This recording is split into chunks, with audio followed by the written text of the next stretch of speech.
Have you ever wondered if ETFs are actually worth it? I mean, everyone online says just buy index funds, just invest in dollar cost averaging, just do this, just do that. It's like an absolute foolproof way to building wealth. But what if it was a little bit more complicated, and which ETFs to choose? Well, in today's video, we're going to dive into two of the most popular, which are two that I do own in my personal portfolio.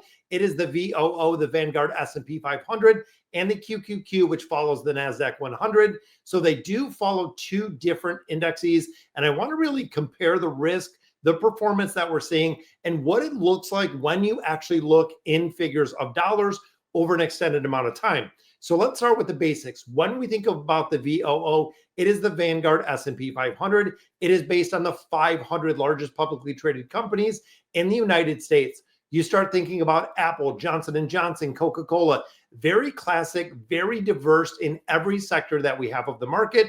And it is a broad market index, again, investing in all of these companies. Now, one thing to note with the VOO is it is market weighted, meaning some of these larger trillion-dollar companies do have a much larger weight when it comes to the S&P 500 than some of the companies that are at a much lower valuation.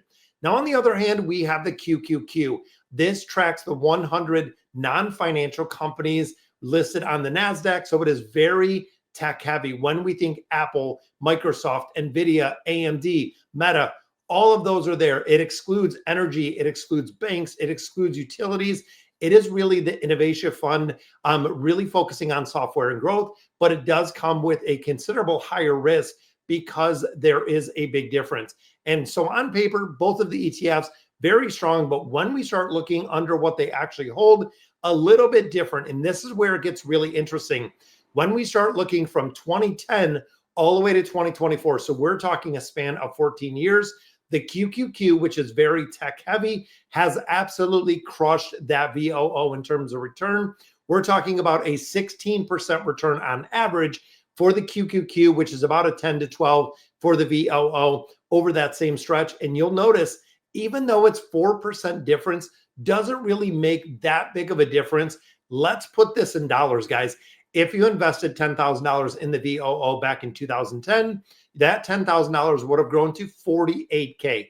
Think about that for a minute. In 14 years, you would have had $48,000 just in the VOO for doing absolutely nothing, no contributions, nothing at all. But then we put the same 10,000 in the QQQ in the same amount of time in that 2010 timeframe.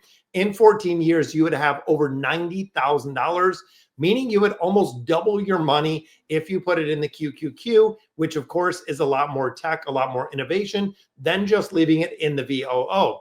So does that mean the QQQ is clearly the choice? Not really, because you have to think about the performance and you have to think about the ups and downs and also the risk, the volatility, and the emotional investment. Can you hold it and can you detach the emotional investing versus the actual performance? Now, the QQQ may outperform when it comes to volatility, but when you start looking at like the crash of 2022, where it fell over 30%, can you stomach a 30+% loss? When we look at the VOO, it was only down 18%. So this is it. So if you're the kind of investor that really panic sells when your portfolio dips, when there's more volatility, which there will be in the QQQ, does it have the emotional, and do you have the emotional intelligence to really sell low, buy high, or will you abandon your plan in its entirety and sell out of that? So yes, QQQ does have a bigger upside, which again, we're going to look at in just a minute, but there is bigger risk with it. And risk can't just be numbers on the chart. It is exactly how you can stomach your portfolio losses and seeing the difference in there. So let's hop over and take a look at what it looks like and what that difference really does make a big difference. So I want to hop over now. We're going to go to investor.gov. If you're unfamiliar with the site, this is a site that is really good at compound interest calculator. I know there's a lot out there. This is one that I do prefer to use. So initial investment is 0. So we're going to kind of look at what the difference is. So monthly contribution right now, and I want to break out my calculator right down here on the bottom. I think I can slide this over, which unfortunately we can't see it. But when we start looking at averages, now this is where it does get very interesting on the averages, because when we start looking at the average return of the S&P 500, we are at 9.96 over the last 40 years. Think about that. It is a 40 years. We are at 10%. With the QQQ, we're at 14%. So again, we see that 4% difference right there. And the average income in the United States right now is 67K. So thinking about our 67,000, I'm going to type it in right here. We're going to do our 15% that we're saving divided by our 12. So we're talking $837. So 837. This is the average. So when we think of the monthly contribution of 837, that is based on the average salary in the United States. There are going to be individuals that are a little bit higher. There's going to be some that are going to be a little bit lower. And then, of course, we're going to start doing this at 25. So even at this point, you might lose, 2, 3, 4, maybe even 5 years of growth, of compounding that you could put money in. Maybe you're not putting $837 a month, but you can definitely be making contributions into a portfolio or even putting a little bit of money in the IRAs. Now, with the IRAs, make sure they're invested, guys. If you're leaving them in CDs, if you're leaving them at financial institutions, they are not growing like they need to. So let's look at the difference here. Now, this is where it gets interesting, because when we start looking at the length of time, let's just go 20 years. So for instance, you start investing at 25, now you're 45, you've been putting in those monthly contributions, which I know earlier it's going to be a little bit lower, maybe later it's going to be a little bit higher. We just want to stick to the averages, and we're going to look at the average return of that VOO or the S&P 500. Looking at our calculation here, boom, we're at just north of $500,000, $575,000 in 20 years. So if you think about that, from the age of 25 to 45, you earned over $500,000 in a retirement account. And this is where compounding really does make a big difference, because now we're 45. So we push that out just a little bit further. And then, of course, we go 1.6 million. So pushing it out just another 10 years has tripled your return. Going from that 575 to roughly 1.65, you have tripled your return that you've seen in another 10 years. Then we go to 40 years. Now think about this. You're 25, you start investing, you invest all the way to 65, which is full retirement age. Your 1.6 goes to $4.4 million in this portfolio. So 1.6, you double, you almost triple your money again in the 10 years. And this is the power of compounding. And this is what I wish I knew much, much younger when it comes to investing. Now, the big thing is when we start also kind of messing with the percentages. So let's do the exact same thing. So at that 20,000, you can see we're at that 575 where we originally were. Now, remember, S&P 500 was 10%. When we start looking at the VOO, we are at 14% is the average over the past 40 years that they have had it with the NASDAQ. So looking here, 575, just because we have a 4% increase, goes to 914. So think about that for a minute. If you're almost at 6, you're talking what? Almost $300,000 that you would have lost out on if you did invest in the VOO versus that QQQ. That is $300,000, guys. Now, of course, the numbers just exponentially get bigger. When we go to 30 years at that 14%, you are now at $3.5 million in 30 years. Again, if we started investing at 25, right now we're looking at 55. We have $3.5 million in this portfolio.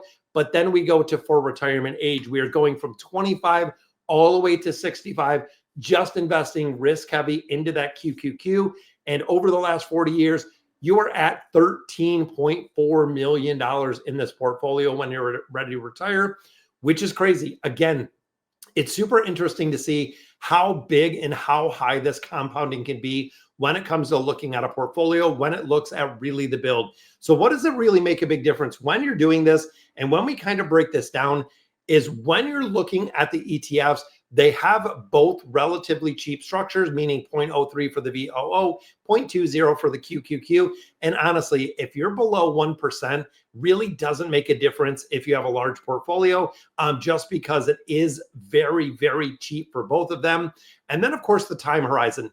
This is another one that is going to be a big thing where, let's say, for instance, you are that 25-year-old, you're looking to invest, you want a higher risk tolerance, you have a 40-year runway up into retirement.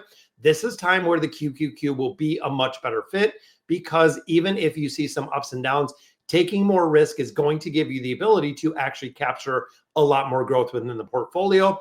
And of course, if you're 45 like me, might be a little bit closer to retirement, really don't want to ride the huge possible returns of a QQQ.